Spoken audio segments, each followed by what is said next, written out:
madame. Bonjour. Bonjour. Vous savez si les routes elles sont privées ou pas là-bas?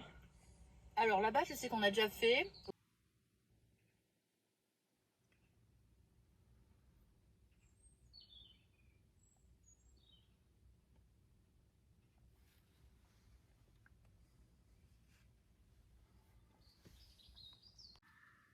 Bon, j'ai essayé de dormir mais j'y arrive pas.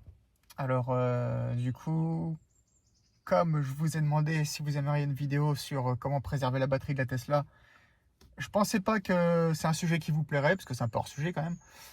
Et si, 73% 11 votes et 73% ont dit oui. Donc, allez, on est parti.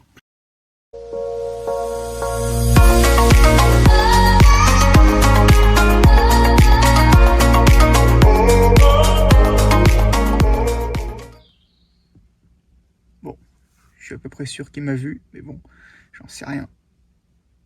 Alors, on s'installe.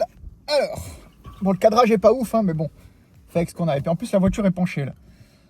Alors déjà, il faut savoir, alors la Tesla que j'ai, elle est de 2021, c'est une SR+.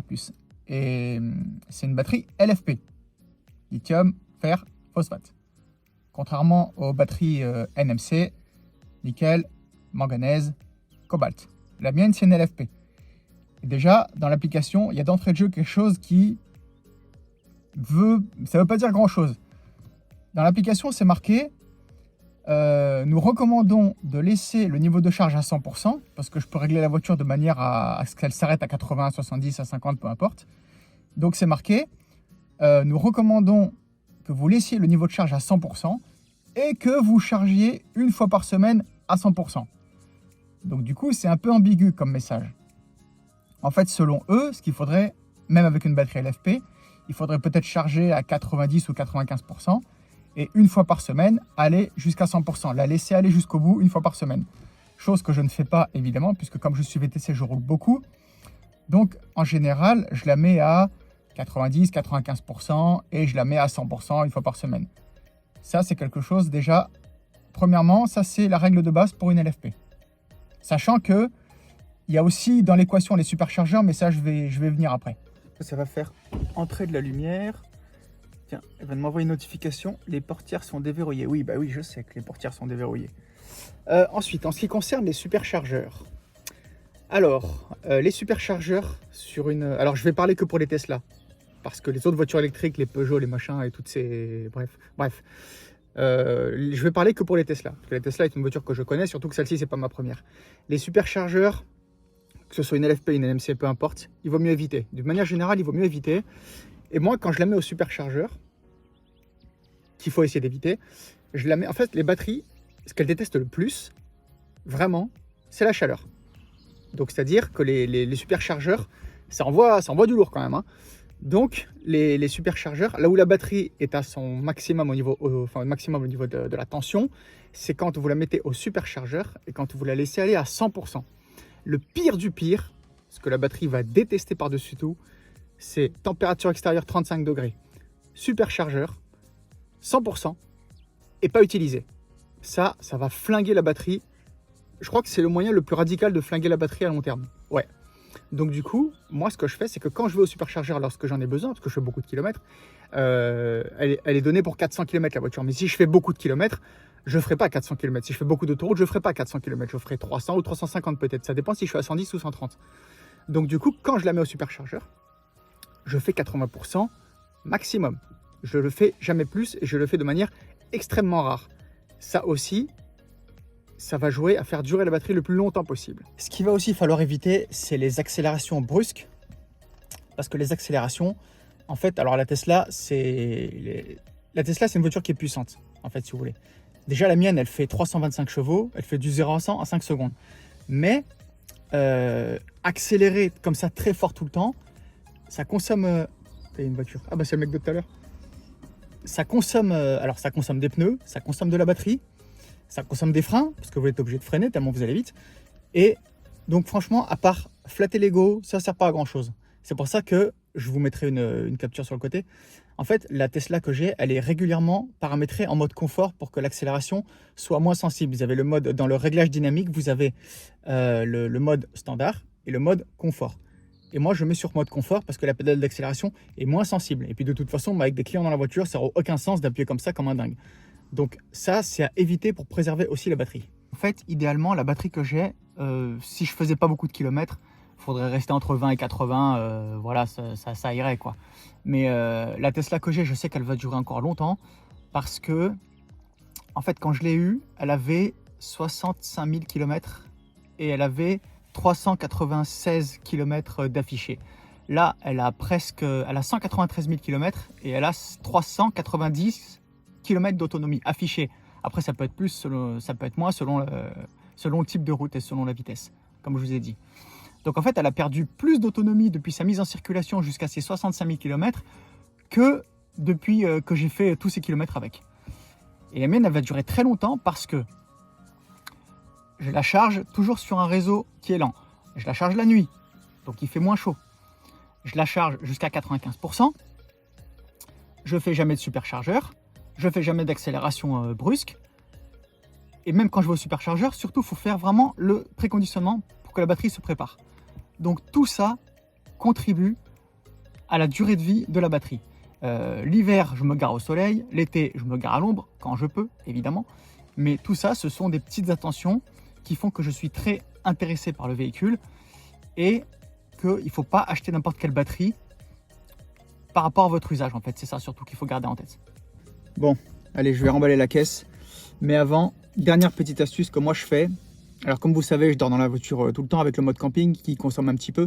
Mais comme elle est branchée, de toute façon, je ne le ressens pas. Mais en fait, si vous voulez, quand je la branche par exemple à, je sais pas, à 22 h et que je sais que je vais me réveiller à 6 h, je ralentis la vitesse de charge pour qu'elle termine de charger à 5 h ou à 5 h 30. De manière à ce qu'elle reste le moins longtemps possible à 100%. Et je fais ça toutes les nuits, ça n'impacte en aucun cas le coup. Bon, là je les ai pas mis. Mais pour la vidéo, je vais te montrer ce que ça fait les occultants. Ah non, il était à l'envers. Et voilà. Voilà. Donc, vitre teintée plus ça, bah bon courage pour voir à travers. Foutu un beau bordel dans la voiture, c'est juste pour vous montrer. Alors,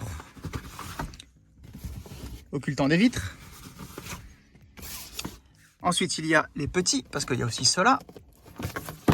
Et ici, voilà. Donc là, il y a le pare-soleil pour l'arrière, comme ça, tu vois, et les petits vont aller là, comme ça. Voilà.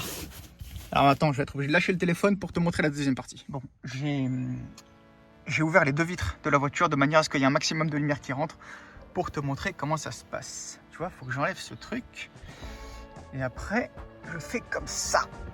Comme ça. Voilà, tu vois, là, il y a déjà une première partie. Donc évidemment, le matelas étant en 2 tiers, 1 tiers, tu vois, tout ça, avec ce coussin aussi, je le bazarde au fond. Voilà. Et après, je fais comme ça. Voilà. Et voilà. Comme ça. Voilà, tu vois. Il y a les 2 tiers ici et 1 tiers là. Et donc, il y a cette partie qui va aller directement sur la plage arrière là-haut. Je te montre ça de suite. Bon, il n'y a que la partie gauche de l'écran qui sert, mais c'est pas grave, c'est pour que tu vois. Regarde. Est-ce qu'on voit? Ouais, ça va, on voit. Tu vois, alors là, par contre, c'est mal mis. Normalement, il doit aller jusqu'au bout. Voilà, fais voir. Normalement, il ne doit pas résister. Il doit comme il faut. Voilà, comme ça. D'habitude, il n'y a pas lui qui me casse les couilles, mais là, c'est pour te montrer. Ensuite, il y a ça qui va aller de ce côté. Tu vois, parce qu'il y a un truc qui fait chier. Il y a un espace ici. Voilà. Et ensuite, le duvet, il va aller l'autre côté, comme ça. Comme ça. Là, on voit pas beaucoup, mais regarde. En fait, regarde. Tu vois? De chaque côté. Donc, l'espace est vraiment utilisé à 100%. Et après, il n'y a plus qu'à passer les sangles. Tu vois, les sangles comme ça, là. Tu vois? Parce que ici, c'est dur. Et là aussi. Voilà. Alors là, je galère, mais c'est pour te montrer. Hein. D'habitude, c'est beaucoup plus simple. Et là, pour les besoins de la vidéo, hop, comme ça. Ensuite, je vais mettre la deuxième. Je sais que c'est une étape importante. Et c'est super important que je vous montre comment ça marche. La deuxième sangle qui va aller ici. Alors d'habitude, c'est beaucoup plus simple. Hein. Mais là, pour les besoins de la vidéo et besoin du cadrage, voilà. comme ça, et après il faut que j'appuie dessus, et vous allez voir que ça va descendre au fur et à mesure. Voilà, comme ça. Et il faut bien que je vous montre comment ça marche. Voilà. Là déjà, c'est plus petit. Alors après je le tourne, et comme ça, il faut que je tire bien les sangles. Vous allez voir après pourquoi il faut que ce soit le plus comprimé possible. Donc je m'appuie comme ça dessus. Voilà. Tu vois, il est déjà beaucoup plus petit là. Parce que cette partie-là va en fait aller dans le sous-coffre de la voiture. Et après, il faut que les sangles se ferment ici. Tu vois, attends, est-ce que c'est assez compressé là? Voilà, tu vois, il faut que je compresse bien comme ça. Et dis-toi que je fais ça tous les matins. Tous les matins sans exception. Enfin, aujourd'hui 2 fois du coup. Alors, c'est à partir de là que la voiture va repasser en mode passager. Voilà, tac. Et après, et voilà. Il y a une serviette noire évidemment. Remarquez que j'adore le noir pour la simple et bonne raison que c'est une couleur qui va avec tout et que c'est la couleur la plus discrète. Et en été, je vous raconte pas la fournaise. Alors, voilà, la serviette va aller comme ça, de manière à ce que si les clients ils tournent la tête, qu'ils ne voient pas un peu tout le bazar. Voilà, il y a même lui que je peux relever comme ça. Voilà, et là, ni vu ni connu. Bon, je vais essayer de ranger tout ça d'une seule main, ça va pas être simple. Alors, ça va le mettre là, et ça tient. Voilà, alors, voilà, du coup, ça va ici, comme ça. Voilà, ensuite, il y a le plaid qui lui sera rangé là, comme ça. Voilà, là. Comme ça, il faut bien que j'appuie, tu vois. Tu comprends pourquoi il fallait que ce soit bien compressé avec les sangles, tu vois. Voilà, et c'est pour ça que les sangles, elles ont le côté dur par-dessus. Avec les sangles, c'est mieux. Voilà. Le coussin ici, voilà. Et voilà. Et voilà.